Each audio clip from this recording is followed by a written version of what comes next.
नमस्कार, मी गुरुप्रसाद जाधव आणि पुढारी न्यूजमध्ये आता वेळ झाली आहे चर्चेचा झुरळा उडवण्याची। मंडळी, एसटी कर्मचाऱ्यांवरचं संकट काही संपत नाहीये। मार्च महिन्याच्या पगारातनं सरकारनं एसटी कर्मचाऱ्यांना धक्का दिला। मार्च महिन्याचा पगार अवघा 56% आला आणि अनेक एसटी कर्मचाऱ्यांना यात कसं भागवायचं हा कुठल्याही पगारदार माणसाला पडेल तसा एक स्वाभाविक प्रश्न पडला। कर्मचाऱ्यांनी आंदोलनाचा इशारा दिला, विरोधकांनी सरकारला धारेवर धरलं, तसं सरकारकडनं जबाबदारी ढकलण्याचं काम सुरू झालं। परिवहन खात्याचे मंत्री सरनाईकांनी वित्त खात्याकडे बोट दाखवलं, उपमुख्यमंत्री शिंदेंनी मध्यस्थी केली। मंगळवारी कापलेला पगार मिळेल अशी नवी माहिती याच्यानंतर समोर आली। तर अर्थमंत्री अजितदादांनी सुद्धा सहकार्याची भूमिका असल्याचं म्हटलंय। पण या सगळ्यामध्ये एसटी कर्मचाऱ्यांना जो मनस्ताप झाला त्याचं काय, याची जबाबदारी सरकार म्हणून कोणी घेणार आहे का, हे सगळं मुळात का घडलं यावर आज आपल्याला बोलावं लागेल। आणि याच विषयावरती आहे आज आपला चर्चेचा धुरळा। सरकारमध्ये खटका म्हणून एसटी कर्मचाऱ्यांना फटका।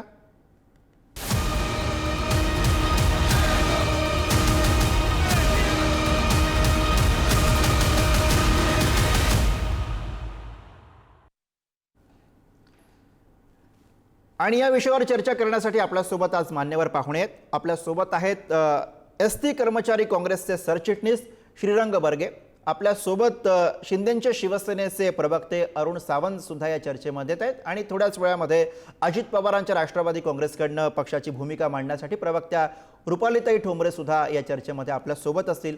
सगळ्या मान्यवरांचं या चर्चेमध्ये स्वागत आहे।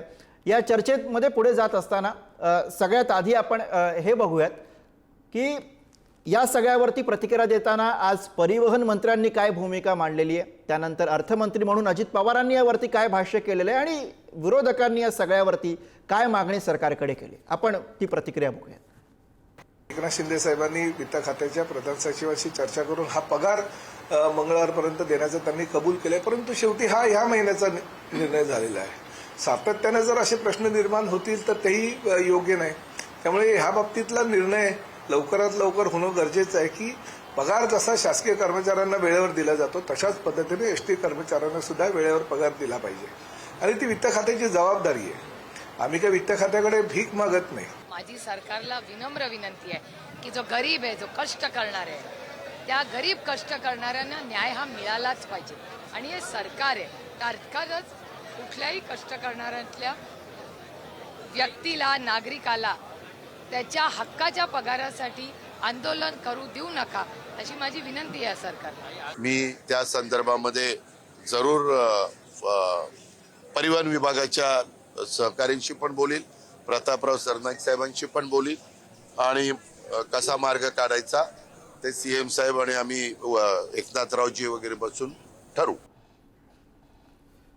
अरुण सावंत, इकडे सरकार म्हणून आपल्याला हे सांगावं लागेल की नेमकं काय झालंय, कशामुळे हा सगळा प्रसंग निर्माण झाला, कशामुळे एसटी कर्मचाऱ्यांवरती ही सगळी वेळ आली, काय घडलंय नेमकं सरकारमध्ये?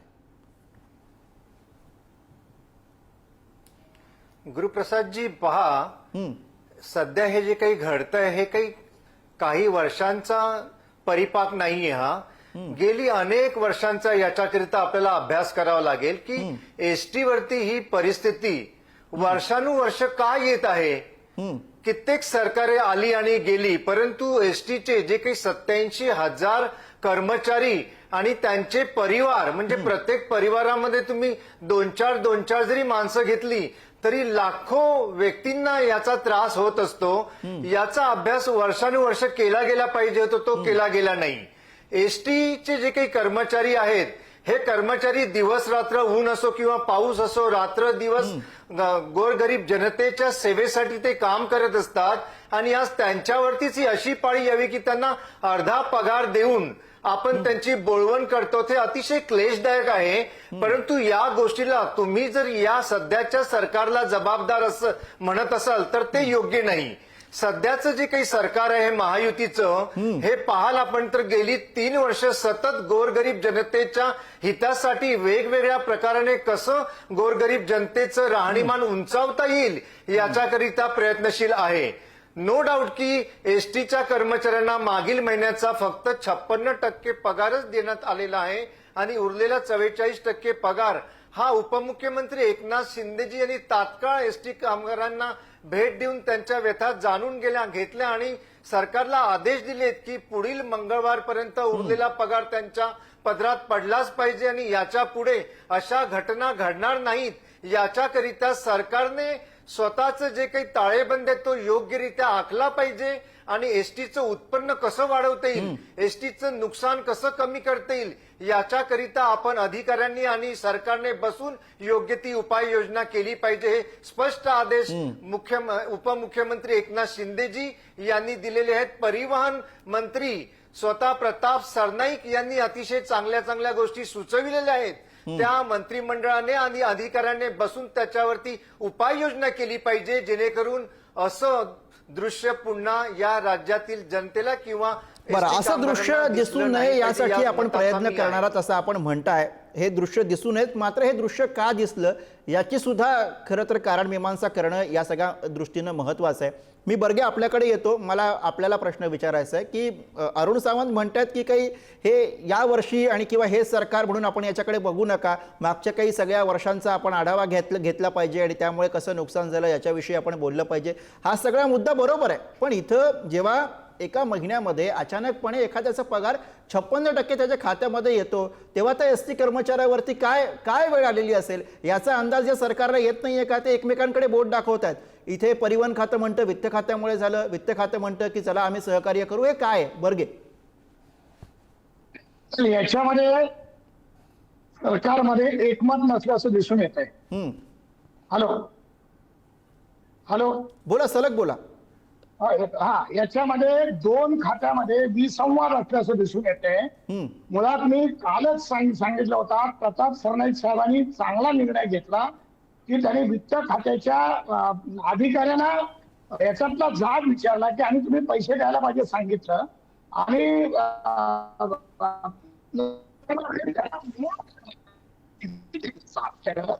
की झारीतले शुक्राचार्य अर्थ खात्यात बसले असा काल मी आरोप केला होता आणि ते प्रताप सरनाईकला पटलं, इव्हन सरकारलाही पटलं. खरं काय आहे याच्यामध्ये, अर्थ खातं सध्या एसटीच्या पगाराला पैसे देतं आणि सवलत मूल्य जो निधी आहे त्याचा परतावा होतो. साधारणतः 350-400 कोटी सवलत मूल्य निधी होतो दर महिन्याला. पण सरकार काय करतं, 300 कोटी किंवा आता या महिन्यामध्ये त्यांनी 272 कोटी 96 लाख रुपये दिले. तर हे याच्यातून पगार होणार नाहीये. म्हणजे एसटी महामंडळाचा पूर्ण पगार व्हायला पीएफ, ग्रॅज्युटी, बँकेसहित 460 कोटी रुपये लागतात आणि हे बाकीचे कापलाने जे पैसे आहेत समजा कटिंग होतात ते जर नाही कर्मचाऱ्यांना दिले, नुसता पगार दिला तर ते 277 कोटी रुपये होतात. आता काय झालं की 272 कोटीमध्ये अजून एक विषय असा आला की बँकेचे 30 कोटी रुपये द्यावे लागले कारण ते कर्मचारी बँकेचे द्यावेच लागले या महिन्यामध्ये आणि इतर अजून काही पीएफची वगैरे अमाऊंट पीएफ अडवान्सी द्यायला लागल्यामुळं पगार नक्ता वेतन सुद्धा द्यायला महामंडळाकडे पैसे नव्हतं. आणि या संदर्भात मी वारंवार प्रसार माध्यमावरती आवाज उठवला वेतन होण्याच्या अगोदर, तरीही काही शासनात कुणी दखल घेतली नाही आणि म्हणून ही नामुष्की आली की 46% पगार म्हणजे 56% पगार द्यावा लागला. ही खरं तर नामुष्की शासनावर बोलली आणि याला शासनच जबाबदार आहे. दोन खात्यातला जो विसंवाद आहे तो याला कारणीभूत ठरला खरं तर आणि तो मुळाला हात घातला मी काल आणि म्हणून आज सरनाईक साहेबांनी स्वतः जाऊन स्वतः त्या संदर्भात लक्ष घालून अर्थ खात्याच्या संबंधित अधिकाऱ्यांशी इव्हन अजितदादांशी बोलणी केली आणि खरं तर चांगलं झालं. बघा, आम्हाला काही राजकारण करायचं नाही, आम्हाला वेतनाशी देणं घेणं आहे आणि सोमवारी वेतन ही चांगली गोष्ट आहे पण हे सातत्य राहिलं पाहिजे. आता इकडे काय होतं, दर महिन्याला खरं तर 7 तारखेला पगार मिळाला पाहिजे पण तो कधी 10 तारखेला मिळतो, कधी 10 तारखेनंतर मिळतो, कधी कमी मिळतो. हे आता वर्षभर असं चाललंय. पण मुळात काय माहितीये का, सवलत मूल्य रक्कम जी आहे ती आता साधारणतः 1000 कोटी 75 लाख रुपये इतकी शिल्लक आहे.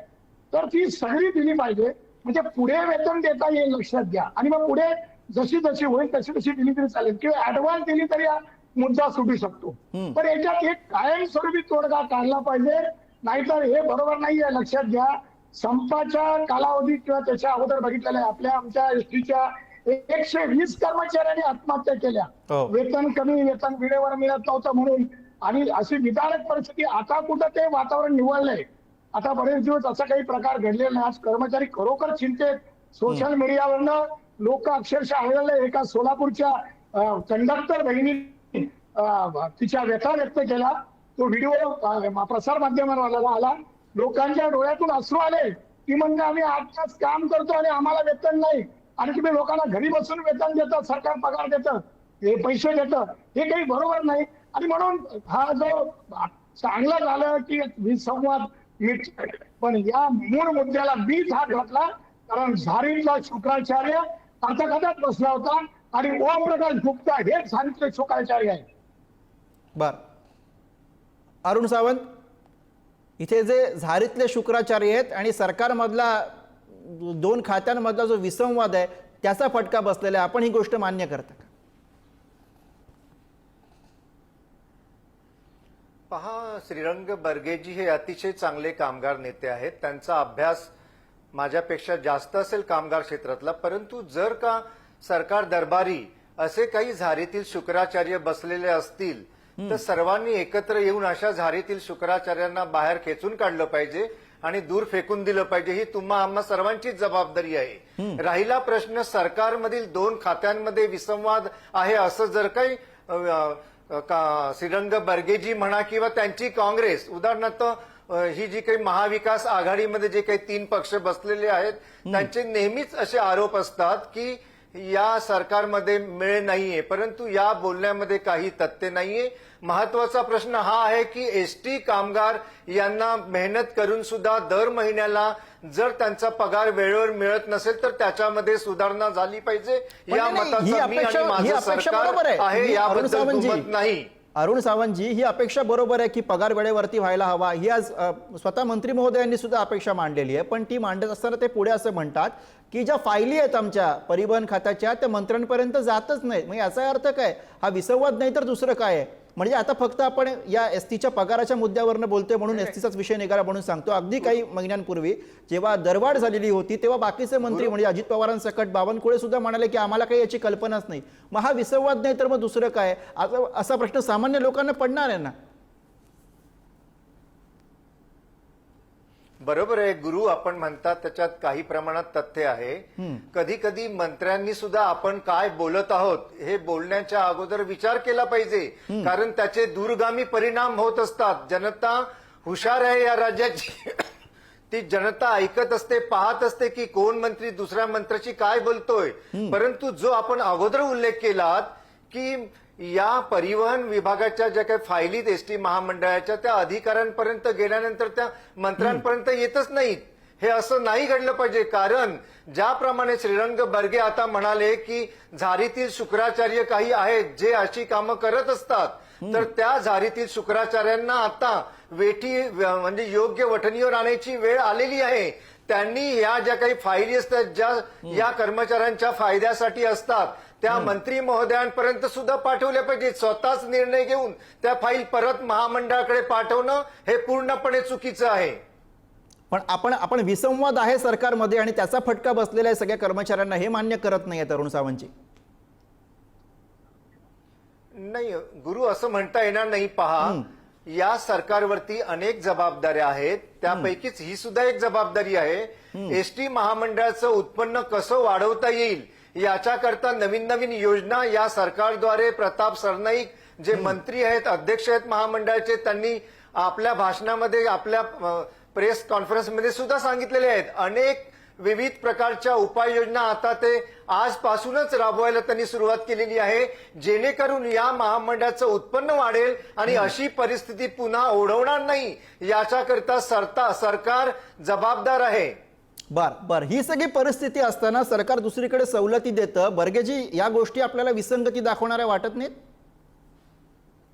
नक्की विसंगती आहे की सवलती जाहीर करता, मग सवलतीचा परतावा प्रतिपूर्ती केलीच पाहिजे ना. तुम्ही जर सवर्ण लोकतेसाठी जर सवलती जाहीर करता, मग ज्येष्ठ नागरिक असतील, महिला असतील, शाळकरी मुलं असतील, पत्रकार असतील, अंध असतील, अपंग असतील, सवलती द्यायला हरकत नाही. ते दायित्व आहे सरकारचं, ते कर्तव्य आहे सरकारचं. पण सवलत मूल्याचा परतावा दिला पाहिजे, कारण एसटी एवढी काही फायद्यात नाहीये. आजही एसटीला दिवसाला 3 ते 4 कोटी रुपये खर्चाला कमी पडतात अशी परिस्थिती आहे. आणि म्हणून सवलत मूल्याचा परतावा दिला पाहिजे आणि त्यांचं ते कामच आहे पण त्यांनी कबूल केलंय. तुम्हाला अजून एक मला गोष्ट गुरुजी सांगायची आहे की संप झाला त्यावेळी सरकारने त्रिसदस्यीय सरपंच समिती मार्फत अफिडेव्हिट केलंय की खर्चाला कमी पडणारी आणि वेतनाला कमी पडणारी रक्कम 4 वर्षे दिली जाईल. आणि मग खरं तर न्यायालयाचाही अवमान होतोय.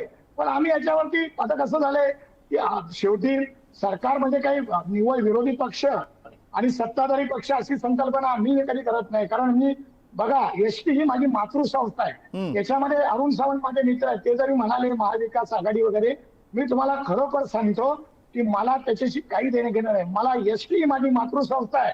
तिथला कामगार हा माझ्यासाठी महत्वाचा आहे.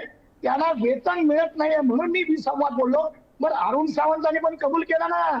आणि आज परिवहन मंत्र्यांनी स्वतः खेद व्यक्त केलाय. त्यांनी चिंता व्यक्त केली की अर्थ खात्यातले अधिकारी मंत्र्यांकडे. बरोबर आहे. त्यामुळे आता अर्थ खाते ज्यांच्याकडे आहे बर्गेजी, अर्थ खाते ज्यांच्याकडे आहे त्या पक्षाच्या प्रवक्त्या. आरोपामुळेच एसटीच्या कर्मचाऱ्यांना बरं नाही उत्तर घेऊयात. रुपालीताई ठोंबरे या चर्चेमध्ये आपल्या सोबत आल्यात. बर्गेजी रुपालीताई ठोंबरे या चर्चेमध्ये आल्यात, अजित पवारांच्या पक्षाकडनं भूमिका मांडतात, त्यांना विचारूयात. रुपालीताई, सरकारमध्ये 2 खात्यांमध्ये प्रामुख्यानं विसंवाद आहे आणि त्या विसंवादाचा फटका एसटी कर्मचाऱ्यांना बसलाय, हे आपण मान्य करता का? 2 खात्यामध्ये कुठलाही विसंवाद नाही. तुम्ही जर परिवहन खात्यांच्या मंत्र्यांचं म्हणणं ऐकलं, त्यांचं म्हणणं होतं की ज्या एसटी कर्मचाऱ्यांसाठी त्यांनी जेवढी अमाऊंट मागितली होती ती अमाऊंट कमी करून त्यांना आली. आता एक लक्षात घ्या, याच्यासाठी फक्त काय अजितदादा अर्थमंत्री खातं त्यांच्याकडे म्हणून ते जबाबदार आहेत का? तर नाही. आपले जे प्रताप सरनाईक आहेत किंवा अजितदादा असतील, मुख्यमंत्री, उपमुख्यमंत्री, आमच्या सगळ्यांची जबाबदारी आहे की एसटी कर्मचाऱ्यांचा पगार जाणं गरजेचं आहे. त्याच्यामध्ये ज्या मधल्या अधिकाऱ्यांनी त्यांनी परिवहन खात्याच्या मंत्र्यांनी मागणी केल्यानंतर जर खात्याला म्हणजे मंत्री महोदयांना अजितदादांना न सांगता काही फाईल परत पाठवल्या आहेत का नाही, हे जे काही त्यांनी आरोप केलेले आहेत ते तपासून त्यांच्यावर योग्य ती कारवाई झाली पाहिजे. याचा अर्थ असा नाहीये की बाबा एसटी कर्मचाऱ्यांना पैसे द्यायचे, पगार द्यायचा नाहीये. आज अजितदादा अर्थसंकल्प हा त्यांचा 11 वेळा ते सादर करतायत. म्हणजे हे जे बाकीचे माझ्यासह जे आपण बोलतोय त्याच्यापेक्षा निश्चितच अजितदादांचा त्याच्यामधला अभ्यास हा चांगला दांडगा आहे. त्यामुळे प्रताप सरनाईक मंत्र्यांनी त्यांची खंत बोलून दाखवली. ते अजितदादांशी बोलतील, ते मुख्यमंत्र्यांशी बोलतील, उपमुख्यमंत्री शिंदे साहेब हे तिघं बसून एसटी कर्मचाऱ्यांचा पगाराचा जो विषय आहे त्याच्यावर निश्चित तोडगा निघेल. आता परिवहन मंत्री साहेब बोलले म्हणून लगेच विरोधक बोलायला लागले की बाबा विसंवाद आहे यांच्याकडे, हे असा कोणताही विषय नाही. हे आपण लक्षात घेतलं पाहिजे. एसटी जी तोट्यात चाललेली आहे तिचा दर्जा सुधारला गेला पाहिजे, पब्लिक ट्रान्सपोर्ट सुधारलं गेलं पाहिजे. ती जर तोट्यातच जात असेल तर लक्षात घ्या सरकार म्हणून त्याच्यावर योग्य उपाययोजना करून ना नफा ना तोट्या ह्याच्यावर तरी परिवहन मंडळ आणणं गरजेचं आहे आणि निश्चित महायुती ते आणण्याचं काम करेल. बरं, आपण जो मुद्दा मांडलाय त्यालाच पुढे नेणारा मुद्दा मगाशी इथं उपस्थित झाला होता, आपण या चर्चेमध्ये नव्हतात तेव्हा. श्रीरंग बर्गे यांनी सुद्धा त्याचा उल्लेख केला की जर का एसटी तोट्यात आहे, सरकारच्या तिजोरीमध्ये जर का इतका ताण आहे तिजोरीवरती, तर मग या सवंग लोकप्रियतेसाठी सवलती देण्याचं कारण काय? जर का कर्मचाऱ्यांचे पगार होऊ शकणार नसतील तर मग या 2 गोष्टी विसंगती दाखवणाऱ्या नाही आहेत का? एक लक्षात आपण घ्या की एसटी कर्मचाऱ्यांचा जी काही तूट आहे ही आत्ता आली आहे का, की म्हणजे महायुती सरकार आले किंवा त्याच्या आधी तेव्हा आलेली आहे का? ही आधीपासून तूट आहे. म्हणजे ज्यावेळी काँग्रेस सत्तेवर होतं किंवा महाविकास आघाडीच्या आधीही तेव्हापासून ही तूट भरून आलेली नाहीये. याचं फेल्युअर त्या ज्या परिवहनचे आधीचे अधिकारी असतील त्या अधिकाऱ्याचं फेल्युअर मी समजू शकते. कारण का मंत्री बदलत राहतात, मंत्री 5-5 वर्षांनी किंवा 3-3, 2-2 वर्षाचे असतात. तिथे जे अधिकारी वर्ग असतो त्यांचं हे काम आहे की ही तूट भरून कशी आली पाहिजे आणि त्याच्या अनुषंगानेच त्या उपाययोजना करणं गरजेचं आहे. बर्गे, पण याच्या आधी पण असा पगार कापला गेला होता का बर्गे? नाही, बघा कोरोना नंतर ही परिस्थिती आलेली आहे. मी मान्य करतो, मी तुम्हाला पूर्वीच सांगितलं एसटी ही माझी मातृसंस्था, मी तिथे 38-39 वर्ष नोकरी केली आहे. आणि मग निवृत्त झाले मी. त्याच्यामुळं मला एसटीच्या बाबतीत अजिबात राजकारण करायचं नाही. रुपालीताई काही बोलले असतील किंवा माझे वर्षानुवर्षाचे मित्र अरुण सावंत काही बोलले असतील, मी तुम्हाला खरं सांगतो की हे कोरोना काळापासून सुरू आहे, पण पगार लेट झाले वगैरे झाले, पगार अर्धा दिला ही घटना 77 वर्षात पहिल्यांदा घडली आहे. म्हणजे 56% पगार दिला ही पहिल्यांदा घटना घडली. आता याच्यात कसं आहे माहितीये का, नियुक्त वेतनाच्या 56%. शेवटचा 1 मिनिट आहे ताई, शेवटचा 1 मिनिट आहे. ताईंना बोलायचं आहे, शेवटचा 1 मिनिट आहे. तुम्ही म्हणताय त्याप्रमाणे 77 वर्षात पहिल्यांदा हे घडलंय ताई. कोरोना सुद्धा 77 नाही, जे पहिल्यांदा आयुष्यात आलेला आहे त्याच्यामुळे जो अर्धा पगार गेला आणि अर्धा जो दुसरा पगार पूर्ण पगार दिला गेला पाहिजे. आम्हीही त्याच्याशी सहमत आहोत की त्या एसटी कर्मचाऱ्यांना त्यांचा पगार मिळणं गरजेचं आहे. आता यांनी स्वतःहून सांगितलं की कोरोना काळानंतरची ही परिस्थिती झालेली आहे. कोरोना काळामध्ये चांगली लोक अजूनही स्थिरावरलेले नाहीये. त्याच्यामध्येच आपण आपल्या सरकारचं किंवा महाराष्ट्राचं उदाहरण घेऊ. नक्कीच ही परिस्थिती लवकरात लवकर सुधारेल. अरुण सावंत, आपली शेवटची प्रतिक्रिया 30 सेकंद द्या. शेवटची प्रतिक्रिया सरकार म्हणून आपल्याकडे खात आहे, शेवटची प्रतिक्रिया आणि चर्चा थांब. गुरुप्रसादजी, मी शेवटी एवढंच सांगेन की आपापसात वादविवाद घालून काही साध्य होणार नाही. एसटी महामंडळाचं उत्पन्न कसं वाढेल याच्यासाठी प्रयत्न सरकार आणि महामंडळामध्ये बसलेले कर्मचारी आणि अधिकारी या तिघांनीही केला पाहिजे. आणि अगदी कर्मचाऱ्यांचं नुकसान होऊ नये या दृष्टीने प्रयत्न व्हायला हवेत. चरके शेवटी एवढंच मला सांगावं असं वाटतंय, एसटी कर्मचाऱ्याचा पैसा हा त्याच्या कष्टाचा, त्याच्या घामाचा पैसा आहे. त्या घामाच्या पैशामध्ये कपात करताना सरकारनं 1-2दा नाही 100दा विचार करायला हवा. आधीच महिनाभर कष्ट करणाऱ्या कर्मचाऱ्याला पगारानंतर कापलेला पगार मिळवण्यासाठी पुन्हा नव्याने जर का आंदोलन करण्याचे कष्ट करावे लागत असतील तर ते आपल्यासाठी याहून लाजिरवाणं दुसरं काही नसेल, हे दुर्दैवानं आज या चर्चेच्या निमित्तानं सांगावं लागतंय. आजच्या या चर्चेसाठी सगळ्या मान्यवर पाहुण्यांनी वेळ दिला त्याबद्दल सगळ्या पाहुणे मंडळींचा आभार. आणि यासह या चर्चेमध्ये आपण इथेच थांबतोय. बघत राहा पुढारी न्यूज.